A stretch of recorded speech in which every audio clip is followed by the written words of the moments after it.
ಇವತ್ತು ನಾವು ಇವತ್ತು ನೋಡ್ರಿ ಕಬ್ನಾಗ ಬೋದ. ನಮಸ್ಕಾರ, ನಮ್ದು ಎಲ್ಲ ಇಷ್ಟ ಫ್ಯಾಮಿಲಿಗೆ ಮತ್ತೆ ನೀಪ ಮುಂಜಾದು ನಡೆದ ನೋಡ್ರಿ ಸೀದಾ ಅಂತೇಳ ಹಾಕೋ ಹುಡುಗಿ ಹೊಡ್ಲಕತ್ತೀವಿ.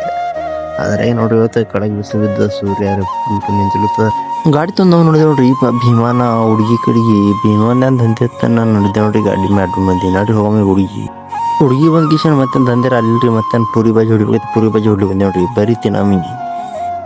ಅದು ಇಲ್ಲ ನಾಲ್ಕು ಹಾಲು ಹಿಂಡಿದ್ರು ಮತ್ತೆ ನಾಲ್ಕು ತೊಂದಿರ್ದು ನೋಡ್ರಿ ನೀರು ಕುಡಿಸಿ ಮೈಲಿ ಕಟ್ಲಕ್. ಅದು ಒಂದು ಟ್ರ್ಯಾಕ್ಟರ್ ರೋಟ್ರು ಬಿಡಿಸ್ಬೇಕು ನೋಡ್ರಿ. ಈಗ ಬೆಳೆಸ್ಕಿಶನ್ ಮತ್ತೆ ಡೀಸೆಲ್ ಹಾಕುತ್ತಿದ್ದ ಮತ್ತೆ ಬೋಧಿ ರಸ ಐತೆ ನಮ್ಗೆ. ಬೋಧಿ ರಸದೇನು ಜೋಳಸಿ ನೋಡ್ರಿ ಪಪ್ಪದ ಸೇರಿಗಿ ಬೋಧಿ ರಸದ ಅರ್ಧ ಹೊಲ ಮುಗಿತು. ಮತ್ತೆ ರೀ ಬೋಧಿ ರಸದ್ರದ್ದು ವೆಲ್ಡಿಂಗ್ ಮುಗಿದಿತ್ತು. ವೆಲ್ಡಿಂಗ್ ಹೊಡ್ಕೊಂಬಂದು ಕಿಶ ಬೋಧಿ ರಸದ ಐತೆ ನೋಡ್ರಿ ಮಕ್ಕಳ. ಆಗ ಟ್ರ್ಯಾಕ್ಟರ್ ಹಾಕೋ ಎಲ್ಲ ತೊಂದು ನಡೆದ ನೋಡ್ರಿ ರಿಟರ್ನ್ ಟು ಬೇಸ್ ಮನೆ ಕಡೆಗೆ ಎಲ್ಲ ಪದ್ಧತಿ ಕಮ್ಮಿ ತಗೊಂಡು ಮತ್ತೆ ನಾವು ಮೈಂಡ್ ನೋಡ್ರಿ ನಮ್ಮ ಅಮ್ಮನ ಟ್ರ್ಯಾಕ್ಟರ್ ಇದ್ರೆ ಖರಾಬ್ ಆಗ್ಯದ ನೋಡ್ರಿ. ಅದ್ರೊಳಗಿಂದ ಏನತ್ತಾರ ಗೇರ್ ಹೋಗ್ಯದ ನೋಡ್ರಿ ಹಂಡಿ ಹೋಗಿಂದು ಮತ್ತೆ ಎಲ್ಲ ಬಿಚ್ಚಿ ನೋಡ್ರಿ ಜನಗಳು.